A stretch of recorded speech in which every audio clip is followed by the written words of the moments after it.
Oh, ang ganda niya.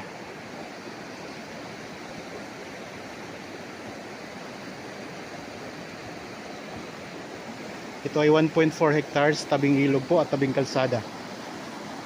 Ayos na ayos. Tabing ilog na, tabing kalsada pa. So pasok na yung sasakyan dito sa loob ng property. Magandang araw po mga kapraps. Nandito tayo ngayon sa bayan ng Mahayhay, Laguna.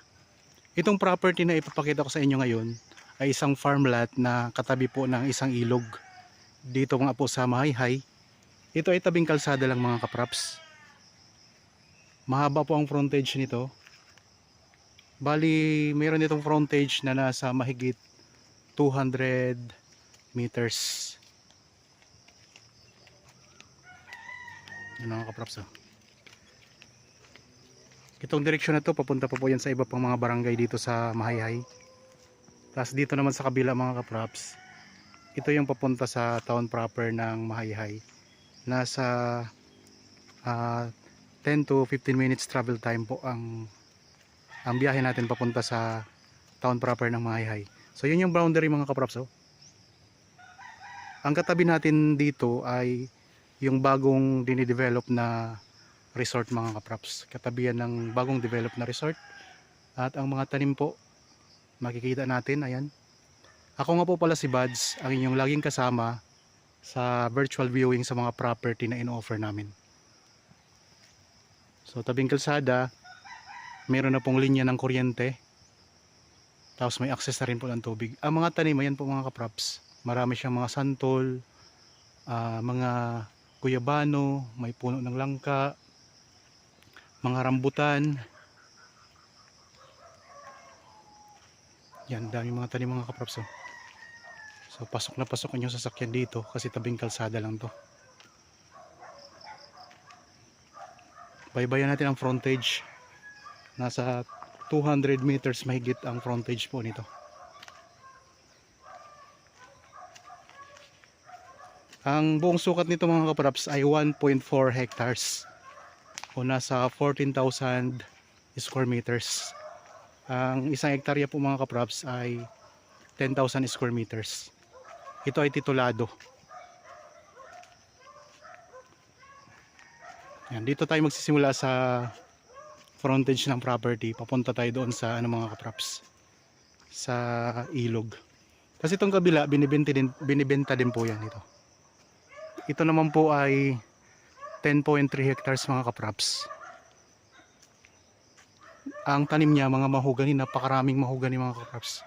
Punong-puno ng puno ng mahogani itong kabila. So 10.3 hectares po yan.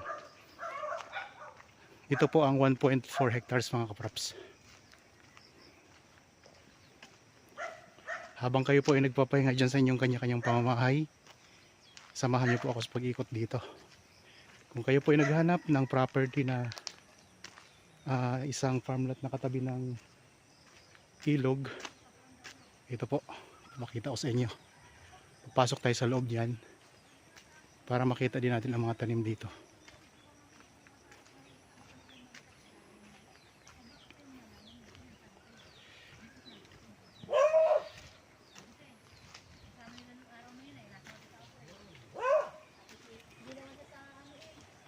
Okay, nandito na tayo sa loob ng property. May mga langka, kaimito. Anong puno ito? Ito may mga isang puno dito na malaking puno. May mga nara.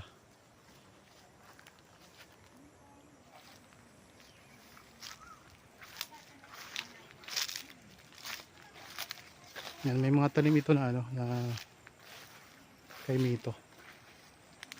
At mga iba't iba pang mga prutas.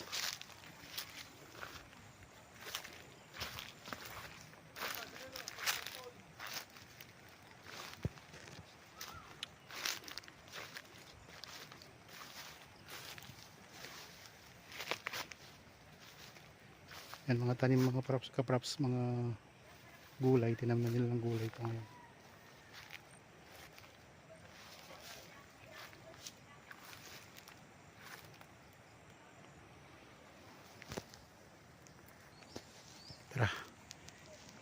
Hanap tayo ng daan papunta sa ilog mga kapraps.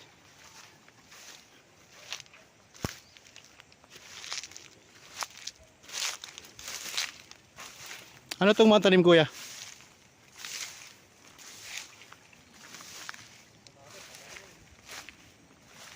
Parang mga ubas ano.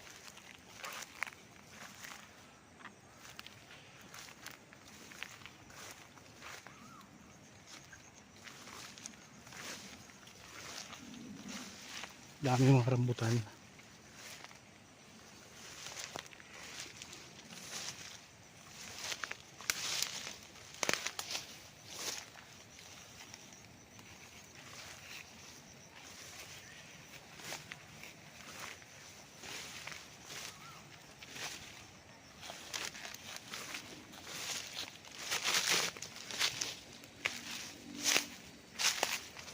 Langka, may langka din dito sa gitna. Oh.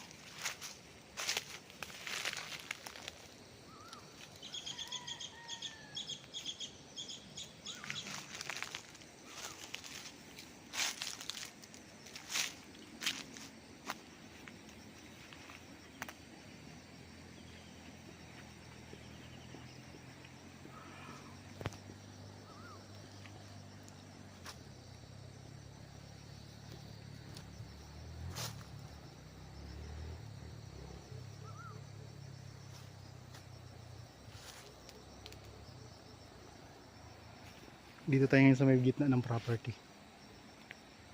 So 1.4 hectares ito.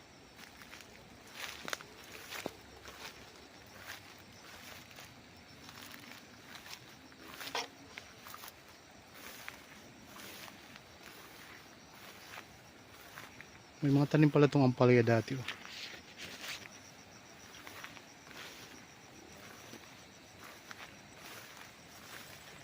So paano siguro mga tanim dito.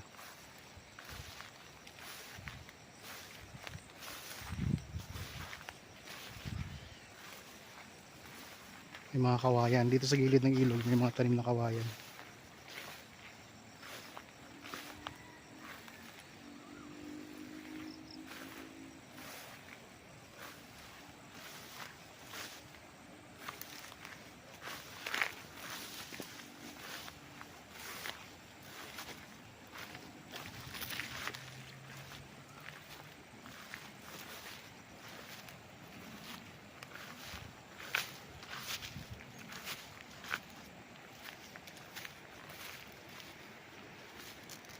Yan, nilignan natin yung lagastas ng tubig mga kapraps.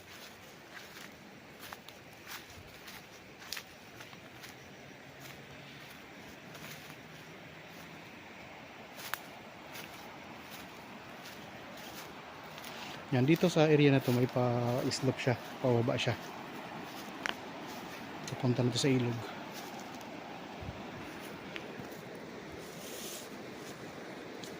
Pwede din tong mga kapraps gawing resort. Kasi may katabi na rin po itong resort na dinidevelop ngayon.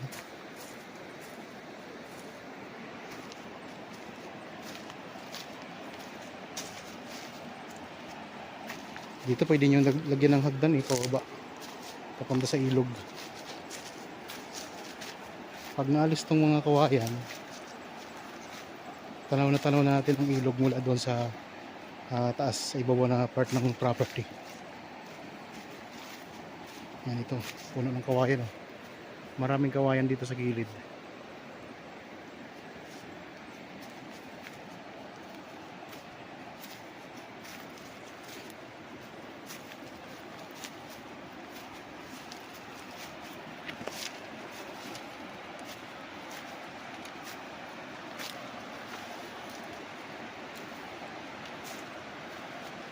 Yan, tanaw na natin dito ang ilog mga kaprops.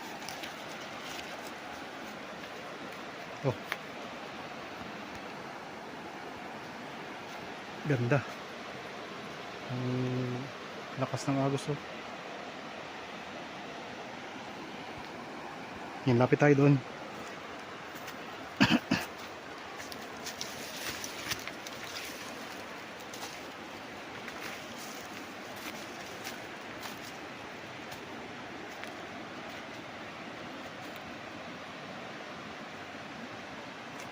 Ito, cement na to ng ilog mga kaprops. Ito, itong area na to. Kasi pag malakas ang agos ng tubig, naaabot din yan dito. Kasi mababa na to na part. Ganda oh.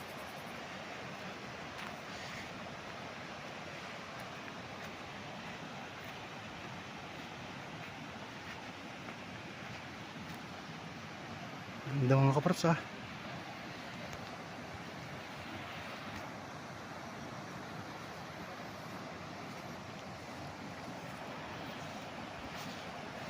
Mismong boundary na to ng property mga kaprops ha. Itong ilog na to.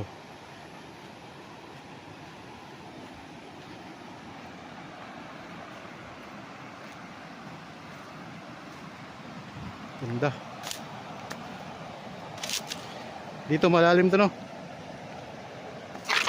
Malalim ito. Nag-ihaw pa.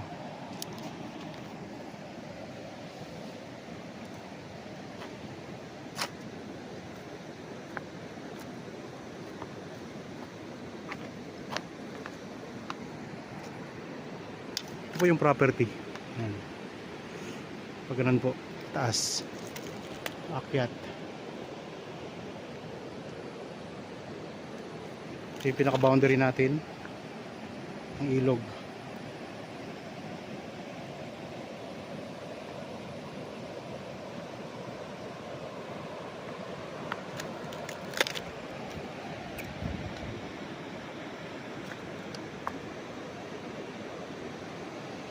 Dito po, pag dito po siya mga kaprops.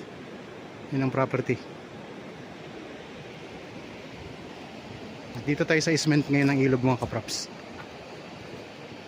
So pag katapat ng property ninyo, pwede nyo po yung gamitin. Kagaya po yung resort na katabi. Bali ang katabi niyang, ang katapat niya nilagay niya ng mga cottage. So ganun din po dito, pwede nyo gawin ng kapariho ng ginagawa ng katabi nyo. Pwede nyo lagyan ng cottage ito mga kaprops.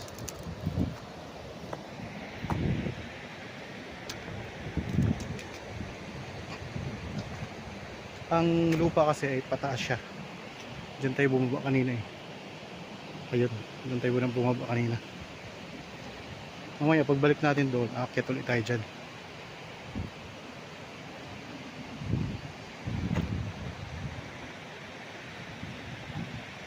Punta ulit tayo sa tabing ilog.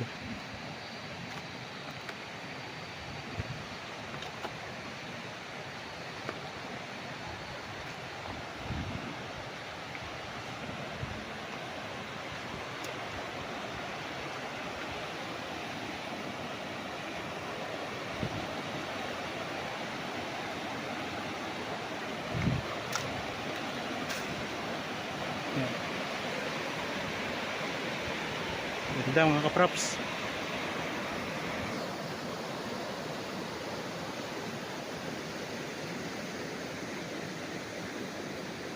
Ano po yung property? Yan. So mula po doon, yun yung nakaharap sa ilog. So ganito po. Yan doon mga kaprops. Yun yung boundary naman.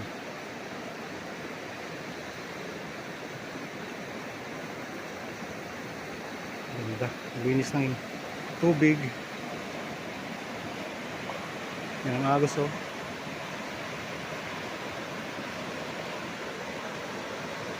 Ayun, sa mga bago pa lang dito sa aking channel, yung mga napadaan lang po, pasuyo naman po mga kaprops, subscribe naman po ng aking YouTube channel para palagi po kayong updated sa mga ipopost ko pa ng mga bago. At malay nyo po, dito kayo makakahanap sa aking YouTube ng inyong gustong property na gagawing investment. So marami po tayong nakapost dyan. Kung sakaling gusto nyo mamili, pwede pa kayo mamili dyan mga kaprops.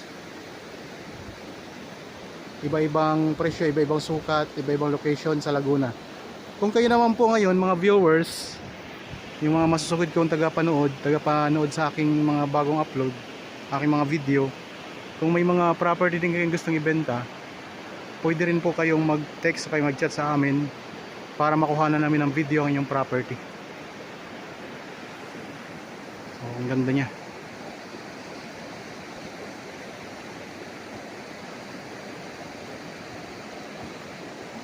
Ito ay 1.4 hectares, tabing ilog po at tabing kalsada. Ayos na ayos. Tabing ilog na, tabing kalsada pa. So pasok na yung sasakyan dito sa loob ng property. Ang pagpunta nga lang dito sa ilog ay kailangan yung lagyan ng hagdan dito. Pero hindi naman siya ganoon kataas. Konting akyat lang po. Ayan na po. Nandiyan na po yung mga tanim, mga prutas na nakatanim sa loob ng property. Sa kagandahan, di siya maabot ng tubig kasi mataas po siya. Yan, dito sa ismen tayo ngayon mga kaprops.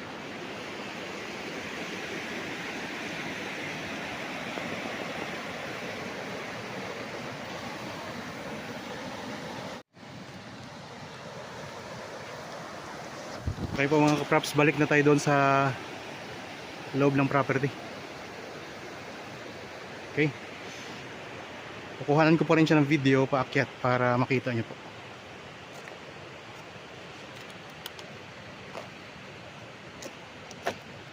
Ang biyahe papunta dito mula sa Manila papunta dito sa Mahayhay ay nasa 3 hours lang po.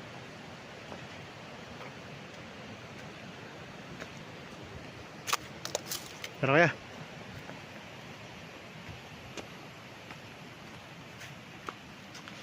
dito tayo akyat.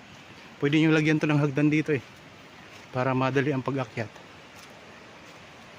Tapos itong mga kawayan na to, kung nais nyo pong tanaw yung ilog mula doon sa sa property sa kapatagan, pwede nyo bawasan tong mga kawayan na to.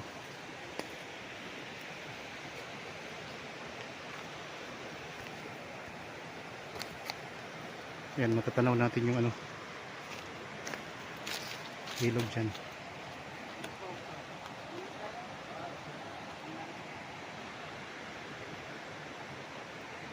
Tara, akit tayo.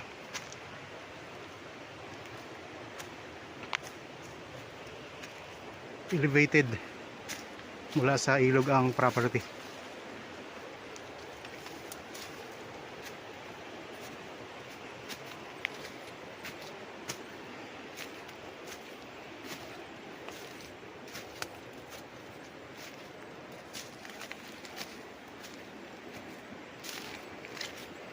Okay. Yan, ilang hakbang lang.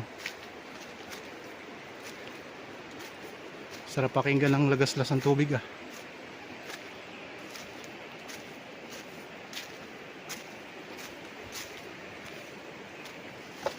Yan, ito na mga kaprops. Ito yung kapatagan ng property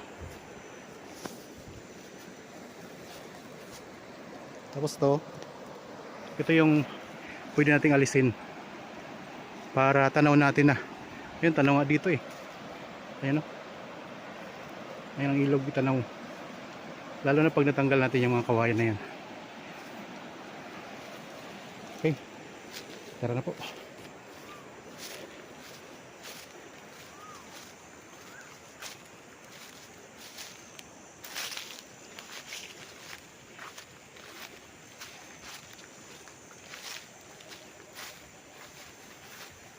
Yan ang mga rambutan.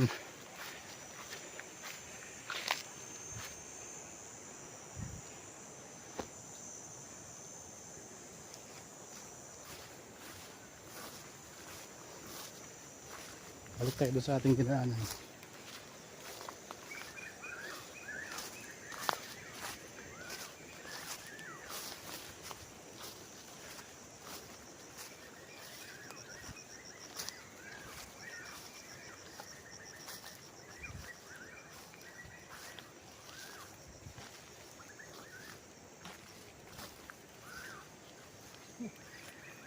Tinamnan dati ng ampalaya.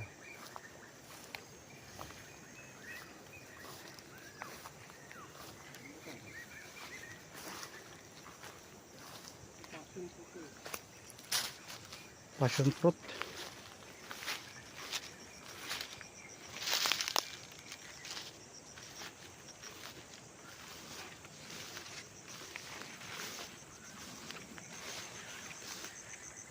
Daming mga rambutan dito.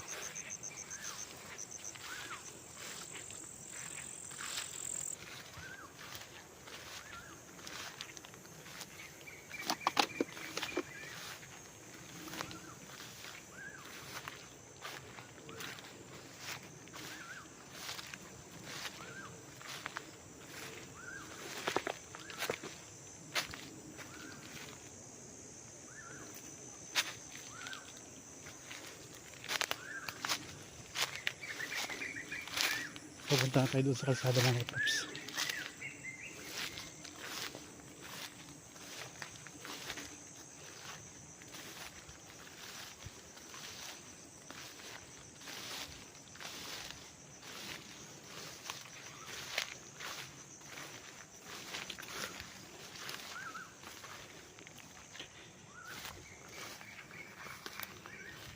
Ganun.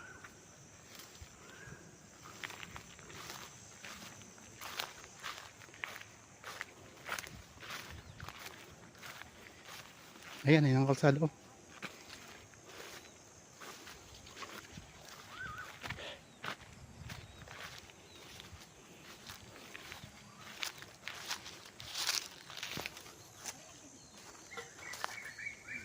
Dito na tayo.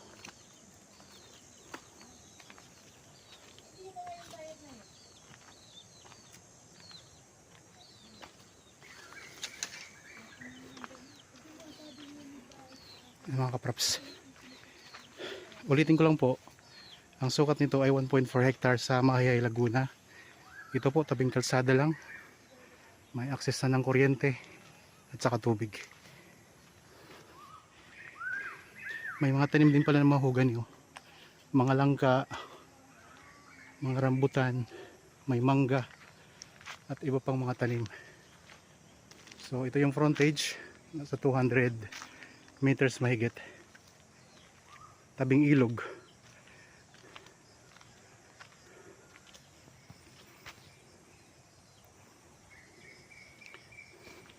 Okay mga kapraps, dito na tayo ulit ngayon sa kalsada. Sana nagustuhan nyo po ang property na in-offer ko sa inyo ngayon. Para po sa mga bago pa lang sa aking channel at napadaan lang po dito sa aking channel, huwag nyo pong kalimutang mag-subscribe at pindutin na rin po ang notification bell para maging updated kayo sa mga bagong property na i-offer namin. Maraming salamat po, lagi tayong mag-iingat at God bless po sa ating lahat mga kapraps.